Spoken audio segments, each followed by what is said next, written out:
What's up, guys? Today's episode in What's Cooking, I got my co-host here, Arna. So again, guys, this episode or any of these episodes are meant to give you guys a little bit more information and tips on how to go about a lifestyle that best suits you.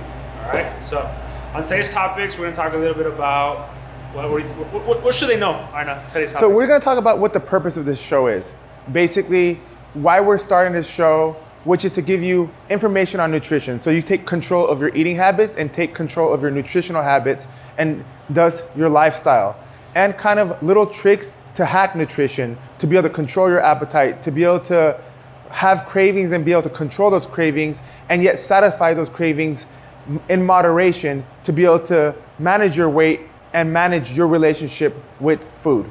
I think that's a big point to talk on as far as managing the relationship with food, because I think too many clients that we both have in our industry have misled information. They have these stigmas when it comes to food because of, people in the industry giving them, or past coaches giving them these tips of proper eating habits. And they might not be incorrect, but they're not correct for them, meaning their particular lifestyle, their goals. Arturo, I couldn't agree with you more.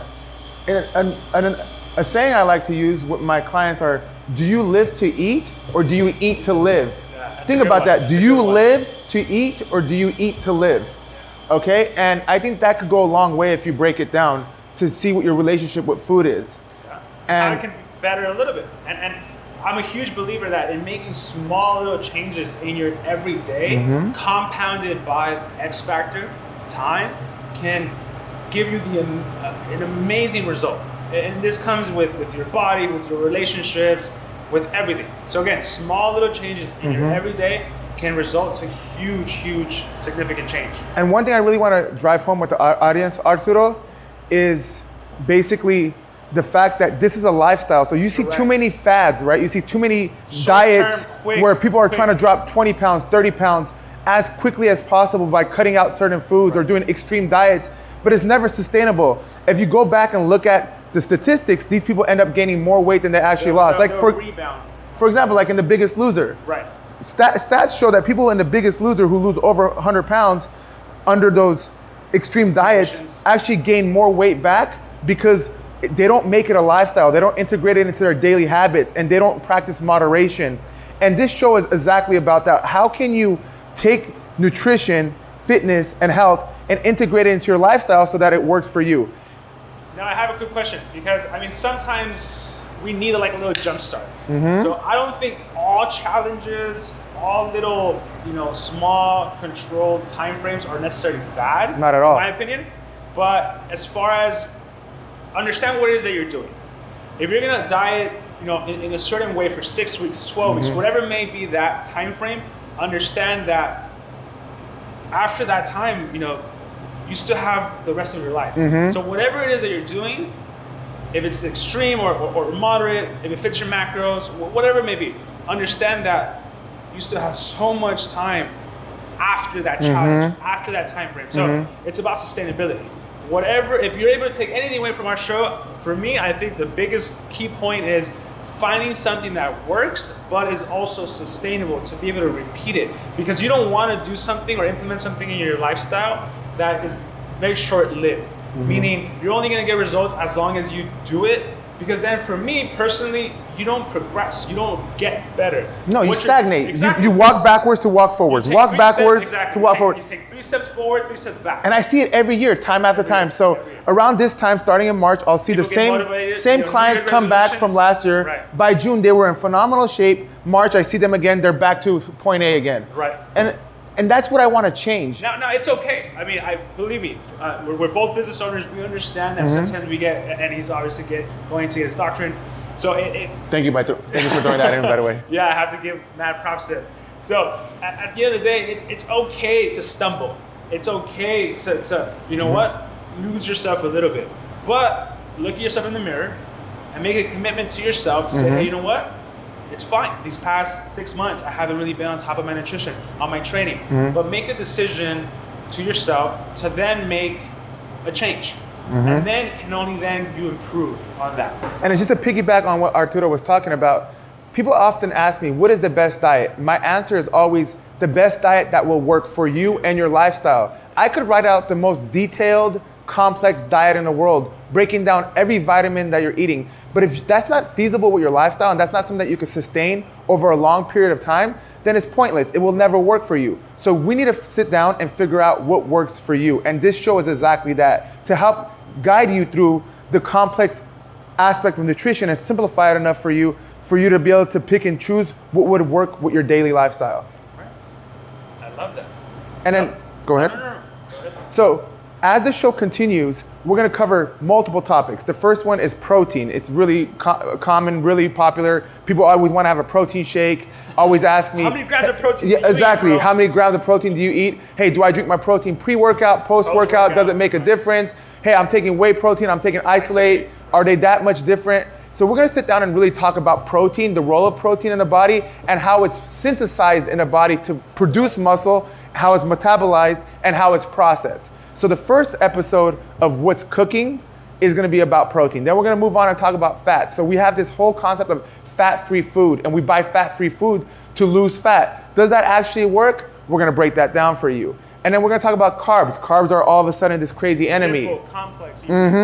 And we're going to talk about the glycemic index, the role of insulin in carbs. We're going to break that all down for you in very simple terms so you understand exactly what carbs are and how you could use it to help you with your fitness goals. And one thing too that we're going to have to touch on is alcohol, as far as how it affects our lifestyles. Because, you know, I'm 29, going to be 30. Jeez, time goes by so fast. And God, you're so young. I'm 33. I remember when alcohol was a big part of the going out, like it still is. But I mean, for me, I styled down a lot, especially with my professional life, you know, developing. But understanding how you can have a relationship with alcohol where it's not compromising your fitness goals, where you can make better choices when it comes to alcohol, understanding, you know, the time frames and all that, as far as being able to get hungover, not hungover, all that good stuff. Yeah, Arturo, actually, we're going to have a whole episode on alcohol. And a question I often get with my clients is like, hey, I'm going out this weekend, but I'm only going to drink vodka and tonic, or vodka and club soda. That's good for you, right, coach? And it's not necessarily good for you. Pick your poison. Exactly. It's less harmful than other choices. Or like a mixed drink, right? Yeah. Like a sugary, Yeah. a carb. But alcohol itself is a sugar, and we're going to break that down to you. And it yields actually more calories per gram than both protein and carbohydrates. Protein and carbohydrates respectively yielding 4 calories per gram, fat yielding 9 calories per gram, alcohol yielding 7 calories per gram. So put that into perspective. So especially once we go into, you know, the macros and the macronutrients and the caloric value of each gram of these nutrients, something like alcohol, you need to understand that. And that's why people say, oh, they're empty calories, because you're just consuming these you know, calories. But your body has to store them. Exactly. So when calories come into your body, it's not this magical thing that just disappears. Your body needs to process it, send it to the liver is going to process it, and it's going to be stored as either blood sugar, muscle glycogen, or adipose tissue. So you only can store a certain amount of blood sugar and a limited amount of muscle glycogen and liver glycogen until your body kind of just throws it into the closet, like I like to. You know that closet that we all have in the house, right? We all have that closet. We all have that closet. Oh, just throw it in there. Just throw it in there, exactly. We'll clean it up later. And that's exactly what your body does with fat. So basically it says, okay, I processed all the blood sugar I could retain and the glycogen levels. Now let's just convert everything to fat, and we'll store it anywhere we can, because that's exactly where fat goes. If you look at your body and you see the stores of fat, it's randomly distributed. Exactly. I mean, there's some people that genetically are gifted where they store fat better. It's a lot more proportionate, a lot more aesthetic, if you want to call it that, but there's no control. Like when people are wanting to lose a certain amount of fat in the abdominal area, no, you have to lose overall body fat, and then in fact you lose body fat in this area last, because your body wants to protect itself. So stuff like that, you really have to understand, and that's why we're here. So basically, for you to understand, even if it's just vodka, your body's gonna store it as fat. Yeah. So yeah, let's dig right into episode 1. Yeah, and the Q&A, yep. Proteins. So proteins, how many grams? What is it? What's the best source of it? How do you cook it? I mean, that's why we want to get into it. So, protein. Now, what's the caloric value of protein? 4 calories per gram. Perfect. Now, in your profession, let's say an average individual, you know, that's not necessarily wanting to be a bodybuilder. They're just wanting to have a much better lifestyle. How many grams of protein would you suggest that person consume? I would suggest anywhere between 1 gram and 1.5 grams per kilogram body weight. Kilogram. Okay, so you just take your body weight, you divide it by 2.2, and you take either 1 or to the range of 1.5 and multiply by that number. Now, why not 2 grams? Why not 3 grams? Because there's only so much bioavailability, right? So your body, so you eat the food, you ingest it, it goes to your stomach, then after the stomach, it goes into the small intestines where it's processed. In that process, right, your body can only use so much of that. The rest of it is either stored as fat. People think, oh, protein isn't stored as fat, but no, it's not true. There's something called gluconeogenesis, right? So basically, you produce glucose, which is sugar, from non-sugar sources, protein being one of them. So if you eat too much protein, just like anything else, you're gonna store it as fat. The caveat with protein is that there's called the thermogenic effect of protein, right? So basically, in comparison to carbs and fat, your body actually has to use energy to break down protein. So basically, when you're consuming protein, even though it's 4 calories per gram, your body's only gonna be able to take in 3 calories or 2.78 calories, depending on the type of protein, because it has to break it down. Remember, protein is really dense. It has a bunch of amino acids in it. So your body has to work a little harder. So you're in essence, you're using energy to consume energy with protein. So that's why the thermogenic effect. Gotcha. All right. So we're talking about how much protein. Now, what about the sources of protein? What would be something that you recommend someone to choose from? If they had poultry, steak, Okay, fish, so the what's protein best? itself is the same, right? Because they're just complete amino acids. That's what a protein is, right? So if protein from an animal source, they're just complete amino acids or like complete protein, right? Because you have non-complete protein as well, right? So the difference between like poultry, fish, steak, salmon, tilapia is there's other macronutrients within that meat. You know what I mean? So if you're eating steak, you're not just eating protein, you also have fat and saturated fat from animals, whereas other sources like fish, for example, might have less concentration of fat. Now, the way I always saw it, the same topic would be, okay, because I am consuming this protein, I am consuming this animal, right? So I have to take into consideration their lifestyle. Of course. Their diet. Of course. Right? Because that's the activity level of let's say, a cow opposed to a fish. And how the cow was raised, for example, right? Was it grass fed? Was it pasteurized? Right. Was it just fed a bunch of processed food just to grow and stayed in a dark room, and after that was killed, right? Exactly. Yeah. So all those elements have big influences and impacts on what your body does with the food that you ingest. Yeah, so understanding as far as like, hey, I'm gonna go to a restaurant and have dinner and wanting to make better conscious decisions on my nutrition, you have to understand that because you're eating, a protein that's leaner because again, their activity level, their diet, in essence, you will be consuming much better nutrients from that source. Exactly. But again, not necessarily that it's the only nutrient. You'll be consuming proteins from that source, also fats from that source. So better choices again. And vitamins. You also get vitamins from that source, right? Like vitamin B12 and stuff is found in red meat. So there's a whole array of things that you're consuming when you're consuming the meat. And you're also consuming the enzymes and things that the animal ate, animal developed while they were eating the food. So basically, there's 2 meats here, right? So say this one was from grass-fed source. The cow was outside, very happy, low cortisol levels. Okay, so the cow didn't have high stress levels because those stress levels that the cow consumes or that produces based off of their lifestyle exactly reflexing all the time. Yeah, it impacts the tissue. Yeah, and it creates bad elements within the meat itself. Gotcha. Okay, so say one cow is really happy and the other one is in a dark room eating a bunch of processed food, a bunch of corn starch, and it's just gaining weight to gain weight randomly, and it's just stressed out, constantly hearing tight space. So based off of those things, the cow's gonna develop certain elements within the foods that you're gonna consume as you're eating that food, and it's gonna affect how your body recognizes the food and processes the food. So just because they're 2 steaks doesn't necessarily mean that they're the same quality of food. And that's why you see different price ranges, not only on the type, but also how it was handled.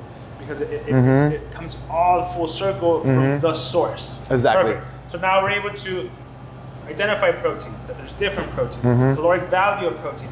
Now, Why proteins? What's their function in our body? Protein is the basic building block for everything else. Okay. So everything's made of amino acids, We basically, don't want right? to get stronger, bigger muscles.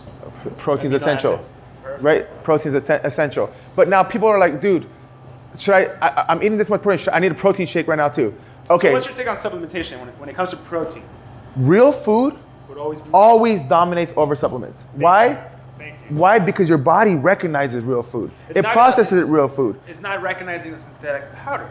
No, it to a certain extent it does, but not to the same efficiency as real food.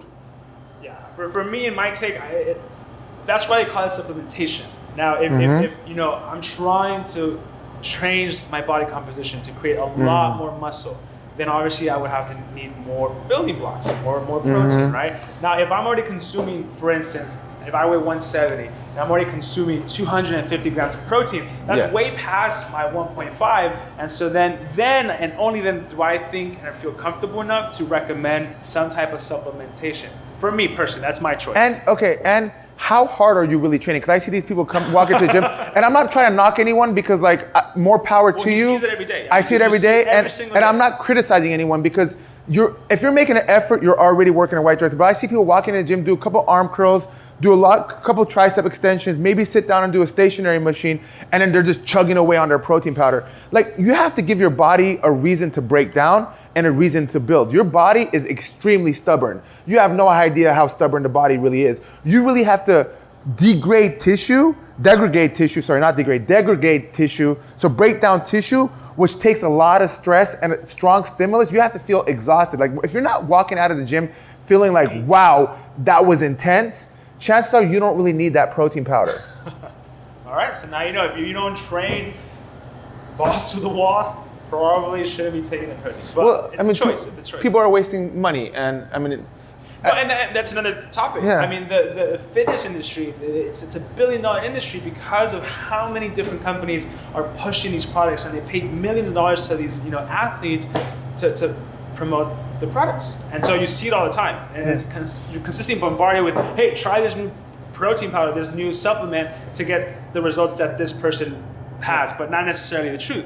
Funny that you say that, Arturo, because like people always ask me what protein I take, and I say I don't take protein. Like, protein in sense, but I eat eggs, I eat red meat, I eat fish, I eat foods that are high quality protein, which are much better for me than protein powder itself. Perfect. So now, quick question: plant-based protein. Okay, so the thing with plant-based is that unless it's enriched with all the vitamins and all the amino acids, the thing We're with missing out on something. Exactly. So the problem with plant-based is that you don't have all the essential amino acids within it. So then you'll have to supplement those in. Yeah, you would have to supplement those in, and you have to make sure that it has it. And plant-based proteins, your body doesn't synthesize or turn into muscle as efficiently as an animal-based protein. So you're not necessarily saying that it won't. No, it won't. It's not. By no means are we saying plant-based diet is bad. Please don't understand that. Don't think I'm saying that, because that's not what I'm saying. It's just a simple question to say, hey, well, what are the benefits or not benefits? So studies show that the most efficient protein that you could consume is whey protein. Whey protein. Exactly. Because it actually has L-leucine in it, and L-leucine forces insulin to be produced by the pancreas in the body, and insulin is an anabolic hormone. So what insulin does is that it goes into your bloodstream and it grabs molecules from the bloodstream and shuttles it back into the muscle or adipose tissue, depending on which one needs it. Reparation, development. Growth. So you could either, based off what you're eating, you could either grow adipose tissue, but if your muscles are like, hey, I really need it right now, like I take priority, the fat doesn't take priority. And that's the benefit of training, right? So you basically turn on those muscle. Right, you activate, you stimulate, right? Yeah, so the receptors on the muscle itself, because you have receptors on fat and receptors on muscle. Gotcha. So the fat are the lazy ones. Like your body, if there's no stimulus from the muscle, your body's like, forget the muscle. Let's just put everything to fat, right? But when you train hard enough, now the receptors on the muscles are ignited, and once those are ignited, they're very aggressive. So basically, the L-leucine increases insulin production from the pancreas, goes into the bloodstream. The insulin recognizes that the receptors on the muscle need those nutrients within the muscle, and it goes in there and grabs the nutrients and brings them into the muscle to synthesize muscle. Gotcha. So basically turn protein into muscle. Now, we're understanding more about protein, guys. So I hope you guys are taking notes. Question as far as when to eat the most protein.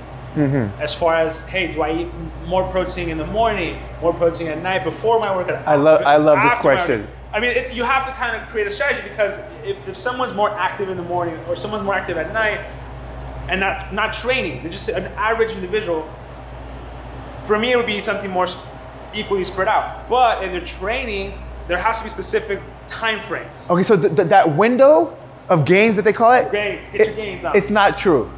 It's a myth? It's a myth. It's So not true. They don't have to consume the protein post like 20 minutes. No. You got 20 minutes. Like, they're like, dude, I just got my workout, I get my protein. No, it doesn't work that way. It is a myth, okay, guys. so here's the caveat again. So for very specifically, if you're a high level bodybuilder, high train, like I'm talking about these individuals, like if they walk into the room, you would know who they are. They're not like everyone else. They're a lot different. Yes, specimens. Exactly. Or high level athletes. And when I talk about high level athletes, I'm talking about people that make money or play D1 sports or D2 sports or even D3, but their lifestyle revolves around training 4 to 5 hours a day. Specifically that. For those people, it's a little bit more sensitive. Well, because I mean, they're more active in particular time frames, Yes. so their body's really needing And you have to remember, nutrients. they're training so much, their body's constantly under stress. Right. So they need to feel that stress, right? So that they can stay at optimal levels to produce the next training train session. again, to perform again. But for the regular person, even myself, I train about 1.5 hours to 2 hours max a day. He's That's impressive in the gym, guys. Don't let him fool you. He's a monster. But again, even myself, as long as within a 24-hour window, I'm consuming the macronutrients I need for that day, I'm good to go. My body's gonna recognize it, and as I go to sleep at night, it's gonna recover and it's gonna go into like the anabolic process of regenerating tissues that I need for the following day. Debunk it, the whole anabolic window, it's a myth. It's not true. As long as you're consuming the certain amount of proteins that you need for your training, your goal, your body weight, all that. And again, it's personalized to you. Me eating the same amount of proteins that he eats is not going to work, because that might be over consuming, that might be under consuming. So again, it has to be very personal to you. Again, as long as you consume them in that 24-hour window and you're training, you're resting, it's gonna do what it needs to do. Arturo, I would say this, there's something called the placebo effect. Okay. So basically this is like, if you think- This is medicine, but it's not necessarily the medicine. So if you believe that it's gonna work, there's this very strong psychological component of the brain that if it thinks it works, things happen in your body to make it work. So if you're more comfortable psychologically to distribute your protein intake or your food intake to 5 or 6 meals a day or 3 meals a day or whatever works for you, then do that, because that's what works with your lifestyle. We're going back to what we talked about. Do what works for you. Me personally, I eat 2 meals a day. I eat one when I wake up and one at night, and I'm completely fine. You fast for a long time. I do intermittent fasting, and it works extremely well for me. We'll talk about.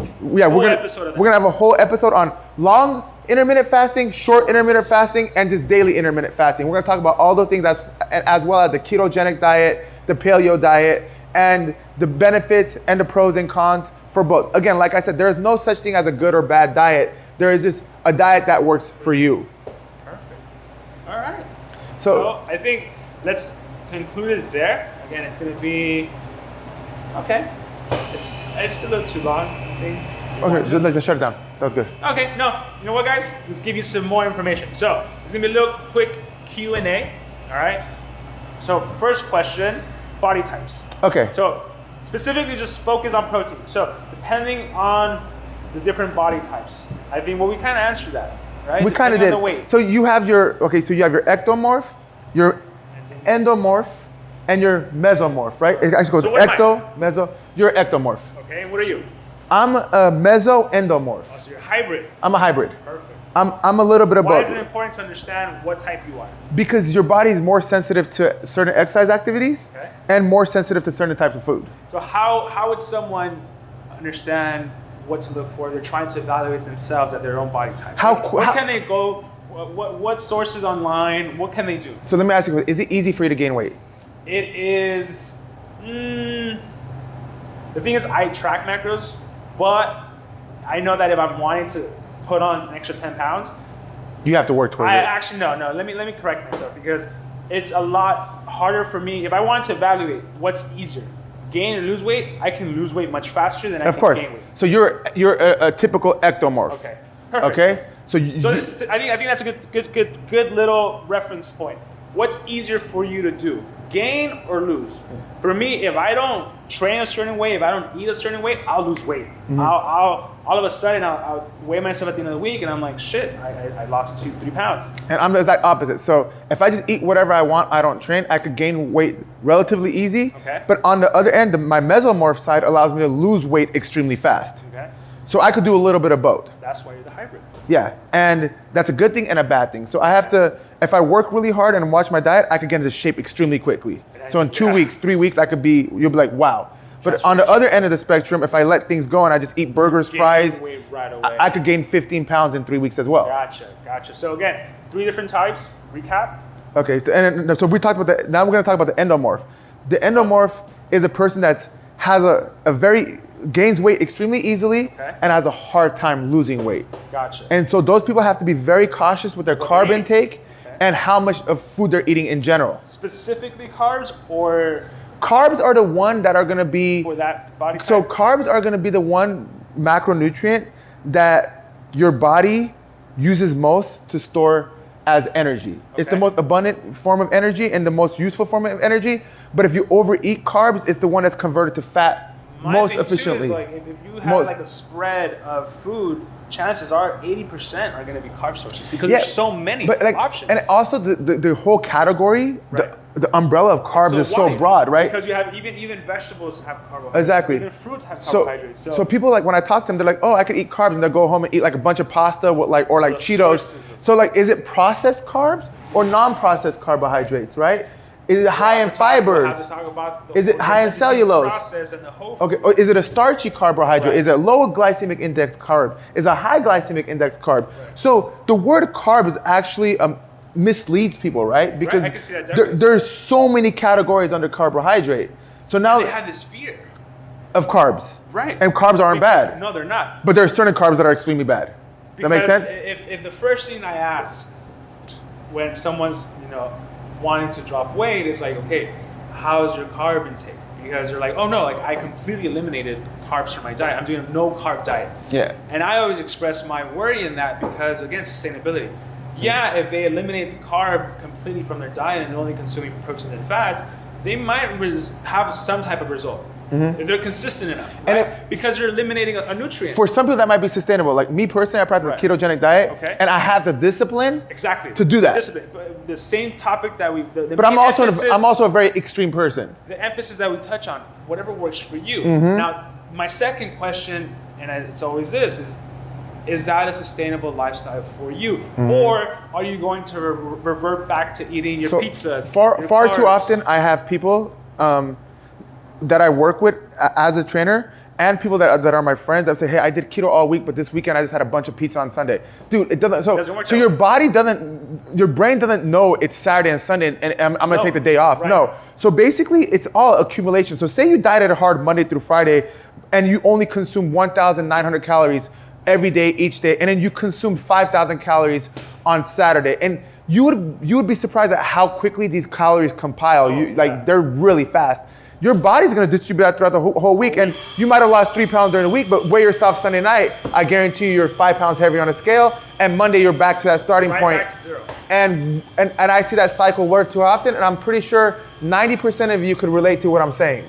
No, yeah, they're saying, oh, they'll do something very strict for 5 days, weekend comes, their schedule changes somewhat because, if you have a 9 to 5, Monday to Friday, Saturday to Sunday, if you're off of your schedule, right? So if they don't have a set schedule when it comes to their life, chances are they're gonna be eating more because they're not so go, and they're gonna go have breakfast with the family, go have dinner with the significant other, and then you're eating things that obviously are bringing the calories up. So we all have stressful lives. Like Arturo mentioned, he's a business owner. He's working on multiple projects. He's a good friend of mine. I know exactly what he's doing. I'm doing a doctorate. I own a training facility. I have my hands involved in multiple projects.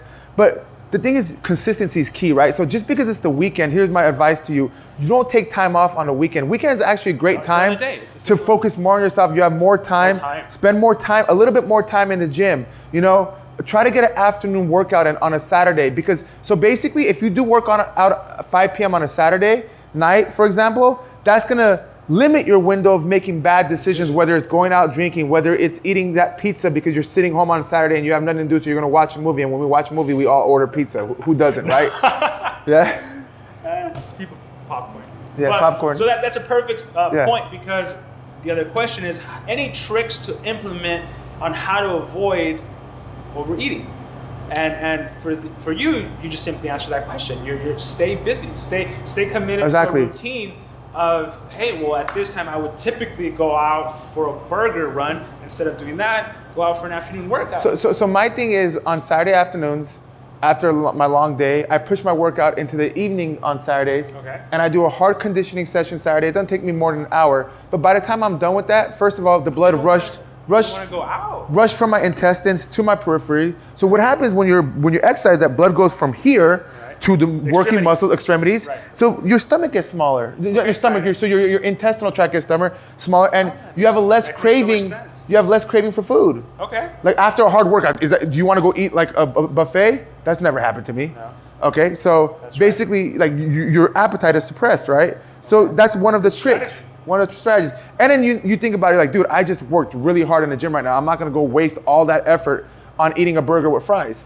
I'm gonna make a better choice, a more educated choice. Discipline. It's always about Yeah. the education and the discipline. So here we're trying to educate you guys to give you a little bit more information that's accessible to you to be able to help yourself more than anything. And another simple hack, Arturo, is first of all, I never allow myself to starve all day. Have you ever walked into the house and you're just absolutely starving? Oh, you're just like and looking at something. You're like, and even whatever the, you find, the first thing you find, even you the wanna- even the 3 minutes on the microwave is like seems Yeah, like you're endless. just- and I know you guys know what I'm talking about, because Yeah. everybody goes through it. Like you put the food in the microwave, you're like, oh my God, it's 2 minutes and 58 seconds, 2 minutes 57 2 seconds. minutes too long. And then you open the fridge and you see a bunch of stuff and you just start scarfing things down. And before you know it, you ate 1,000 calories before you even realize what was happening. Then you eat the food that's in the microwave. And before you know it, you're like, oh man, I just messed up my entire diet today because I was starving. Make sure you don't put yourself in that position, whether it's having an extra protein bar on the side or extra meal prep from MacroFit that's available to you to eat throughout the day so that you can control that appetite, control those cravings, and not do that. Another hack that I like to use, Arturo, and this is my favorite one actually, is I drink a big glass of water before I Hydration. actually eat.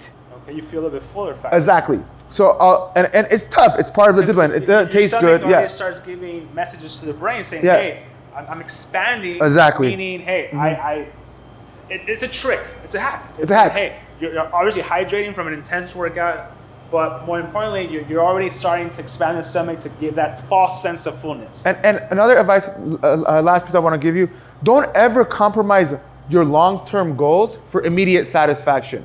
Ever. Instant gratification. Think about the big picture. Think about why you're committing to this. Think about what your goals are. Think about why you want to accomplish this. Why would you want to jeopardize something that's big just for some a small craving, like a bag of chips or an extra burger for no reason?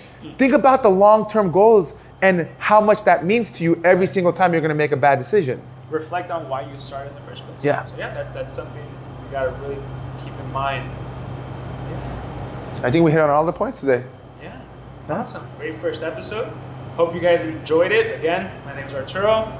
My name's MacroFit. I'm Arna, and we'll see you next time on What's Cooking. So first of all, where do they find us? So Instagram at LA MacroFit, on YouTube, same thing, MacroFit. I also post this on my personal at Saro. But for you, Arna, where do they find you? I mean, as far as Instagram, They can find me on gym? Instagram at Kilfit_athletics, Arna.k_Kilfit. They could find me at 8438 Eastern Avenue, which is Kilfit Athletics, or they could just simply Google KILFIT, Kilfit with one L, KILFIT, short for Kilicarslan Fitness, and just Google that, and you could find a bunch of information on me and my gym. And please do not ever hesitate to reach out to me, contact me, or contact our facility. We want to help you. That's why we're here. Again, That's exactly why we're here. We're literally, doing this on our own free time to be able to create another platform for you to go to and learn. If I could just help one person with this, that's just your goal. one person, it's worthwhile for me. And that's why I think we have to touch on this, and we'll do an episode as far as how I got started, how he got started. But that's been the emphasis. We want to help people. Me with nutrition, Arna with the training and nutrition. I mean, this guy is one of the smartest people that I know. And Stop it. There are a lot of smart people. no, I know, but then I know. So it's we're here to help. And You're pretty like smart. I said, if we want to just impact one individual, and we're able to do that, help you make better choices in your life. By us helping you, you'll be able to help everyone around Exactly. you, your family, your friends, Exactly. your coworker. So that impact can just do this. We want to teach you how to fish so you can help other people fish as well. Right. And before you know it, you're helping the people that you care about most. Yeah. And what's better than the gift of health? At the end of it all, I mean, no money, no success professionally is gonna be able to give you a long, healthy lifestyle. I mean, that's one thing for me, that I wanna make sure that I do not make the mistake that I compromise my health, my body, for something Look. right now, something quick, where I won't be able to enjoy tomorrow And because so I'm gonna be in pain, so because I'm gonna be overweight, because I'm gonna be unhealthy. Say you overdid it, Say so some people tell me like, dude, why don't you train 15 clients in one day as opposed to 10? Because I pace, Quality. I set pace, Quality. right? Pace Yeah. yourself because you know what's sustainable over a long period of time. Yeah, You if want to I'm, bring yourself out, and then we'll do a disservice to them. We yeah, can't give them exactly. So maybe this time next year, if I burn myself out, I'm not going to be in a healthy position to be able to help others. Right. I'd rather know what's manageable for me. Sustainability. Yeah, so that 10 years down the line, I can still keep helping people. Perfect. That's my goal. All right, so guys, this episode was about protein. Again, what's cooking with Arturo. I'm Arna. All right, so stay tuned for future episodes.